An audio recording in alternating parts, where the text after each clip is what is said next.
para kay Tatay Digong. Yan. Ang dami po nagre-request. Siguro miss na nila. So, umihingi na lang sila ng tulong at balita dito sa tarot. Pakita mo sa akin. Yan, reshuffle po ito ha. Yan.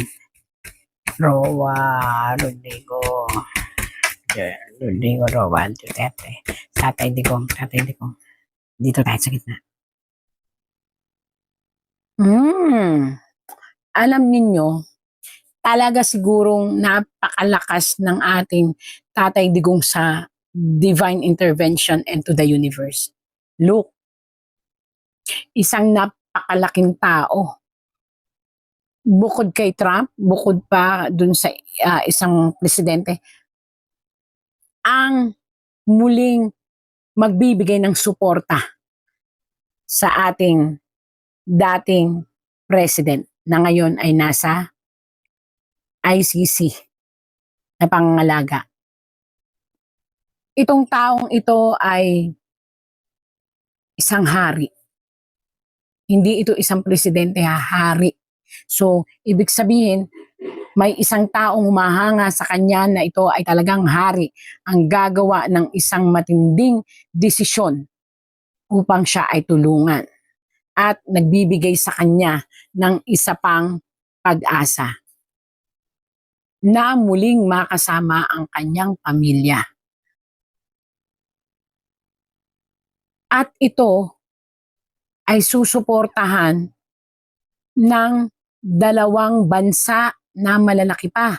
So bukod dun kay Amerika, Russia, or ito naman ay isang hari. Kumbaga conversion niya ay presidente maybe pero hari siya ang tawag sa kanilang bansa. Susuporta para muling mapabalik ang ating presidente. At maaaring ikabagsak, naku grabe, ikabagsak ng lakas ng puwersa ng kung sino mang nagbayad. Ito ha, inaakusahang nagbayad. Bakit? Kasi may pera.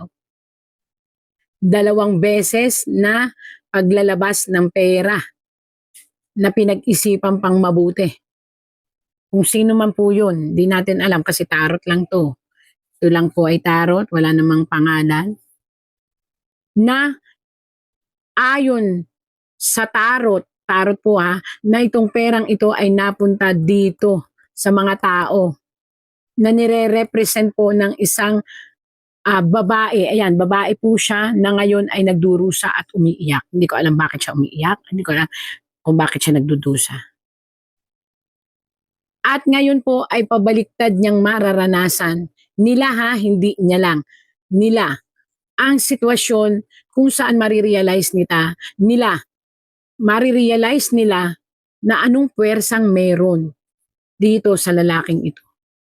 At bakit sila ngayon ang magdudusa. Kaya lang, again and again po, pakabilisan dahil po hindi na kaya ng katawan ng ating dating presidente kasi nga po nagdaranas na siya ng sa dugo, maaaring sa diabetic niya, tapos sa memory niya medyo humihina na kasi may edad na, and sa mga tuhod, bituka. Karamdaman po ito na dumadanas ngayon ng matinding pag-ikot sa katawan niya ng karamdaman. Pag-ingatan po hindi ko alam pero tarot lang po ito. Pag-ingatan ang isang lason na maaaring magpahirap sa kanyang katawan. Ay, naku. Sana naman may magbantay sa kanya doon about sa mga pagkain. Ito po Ingatan. Ingatan ang mga ini-intake niya, gamot at pagkain.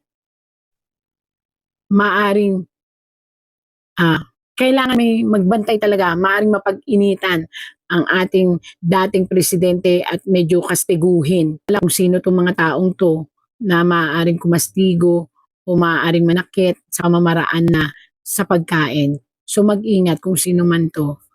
Ayan, pag-ingatan po ang ating dating presidente sa mga food intake, medicine intake, at dapat may magbabantay po talaga doon. Oo, pipilitin, nakita po yan? May isang, isa, dalawa, tatlo. May dalawang, ngayon pa lang, may dalawa, isa, dalawa, at tatlo. Isa, dalawa, tatlo, maaaring ito ay tao o bansa ang magpupumilit na mapapermahan ito, papel, upang, upang, muling maibalik ang ating Tatay Digong sa Pilipinas. Yun. Ayan, isa, dalawa, tatlo, nag-uusap. Pipilitin na yun ang papel upang maibalik ang Tatay Digong sa kanyang pamilya. Ito. Pipilitin nila. Tapos may isa pang makikialam na ito naman, pipilitin din niyang makiisa dito sa dalawang ito isa, dalawa, tapos tatlo. Ito yung, maring ito ang ICC, maring ito yung dalawang malalaking tao na may palasyo, ibig sabihin may bansa na nire-represent. At may isa pang susulpot. Ako naman, sana mabilis. At gagawa ng paraan. At maaaring may isa sa ICC na babae na tatayo para baguhin ang lahat ng mga batas na ipinupukol sa ating presidente, na maaaring itong babaeng ito, babae po ito ha, ay pag-aaralang mabuti at susuportahan ng mga kasama niya na matataas na judge, kumbaga judge, hindi ko maalam kung ano yung tawag sa kanila doon. Isang lalaki na humahawak ng kaso ang muling magre-revive at pag-aaralan ang lahat at magiging teamwork sila ng babaeng ito, kung saan ang gusto nila ay mapagbigyan ang mga taong humihiling na mapawalang bisa at mapawalang bisa ang mga kaso at mapalaya ang ating dating presidente. At by this time, maaaring matakot sila na muling makinig sa ibang bibig or isipan. Sana mangyari na. Di po ba? Bakit? Kasi ayaw kong magkagulo. Ayan po, nakabaliktad na babae. Ibig sabihin po nakabaliktad na babae, isang bayan. Isang ina natin, Mother Earth o Mother Nation. Ang inang bayan natin.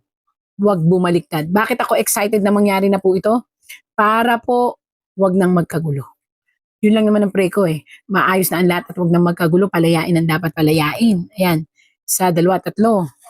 Kaya lang po, may again and again, may isang sitwasyon na parating sa mga tao na naging dahilan,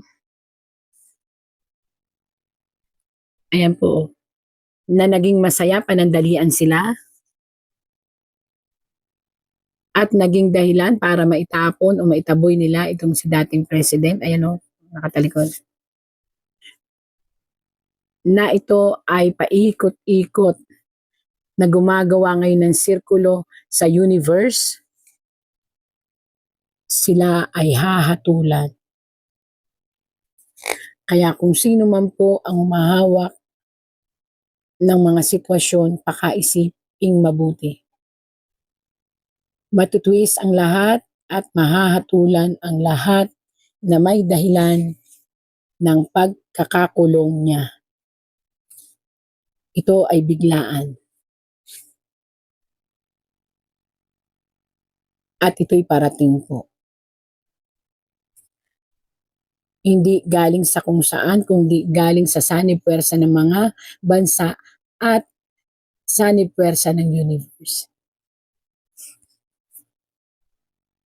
At pagkaguho ng mga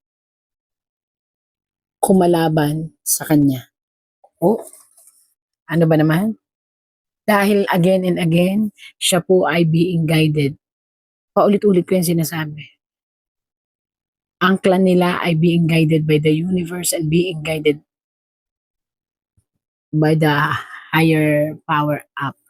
Maaaring may mga nagawa man silang desisyon na nakasakit, yung sinasabi nilang mga about sa drugs, pero siguro ay may dahilan kung bakit mahal pa rin siya ng Panginoon. Ayun. Again and again po, palagi siyang iaangat ng poong may kapal. At marami na pong nagtatrabaho para siya maiuwi. At sana po'y bilisan. At delikado po ang sitwasyon dahil makakalkal ang mga taong may kinalaman sa pagkakulong po niya. Yun po ang lumabas dito. Kahit makalabas or hindi makalabas, ang ating dating presidente po, may isa pong sitwasyon na mababaliktad sa larangan ng politika at ikamamangha at ikagugulat ng buong sambayanan. Bakit? Dahil ang nagliti sa kanya ay siyang lilitisin. Ang lahat ng nag-organize para siya ay litisin ay lilitisin. And may isang matinding revelasyon na magbubukas para sa katarungan at ito ay mayroong hawak na gintong pandisiplina o pambatas. At ito hindi basta-basta. Pamumunuan ito ng mga matitinding namumuno ng iba't ibang bansa. So makakalkal ang dapat makalkal. Yun po. Again and again, yun po ang sabi sa ating dating presidente. Hindi pa naman po siya talaga totaling mawawala, pero dahil nga po kapag tumagal pa siya doon, maaaring mag-ghost talaga ito sa depresyon at paghina ng kanyang katawan na maaaring mapunta sa kanyang kasawian. Pero sa ngayon naman po, okay pa po siya para sa mga naghihintay pero kailangan nga pong bilisan. Dahil ang katawan niya ay bumibigay din. Dahil nga po sa edad. At pakaingatan siya sa mga pagkain. Hindi ko alam pero ayon po dito sa tarot, poison ay delikado sa kanya. Poisonous food. Thank you po. Again and again po, natapos po ang ating pagtatarot sa sitwasyon na sana po ay mapagbigyan na upang wag nang mapunta pa sa magulong sitwasyon ng ating politika, bansa, at magkapatawaran na ng mga nakaraan upang matalakay talaga ang tunay na sitwasyon ng gobyerno natin. Ang mahalaga po, lagi nating isa puso na ang Panginoon nandito, nabantayan tayo, and always think and remember, God sent miracle every day. Salamat po.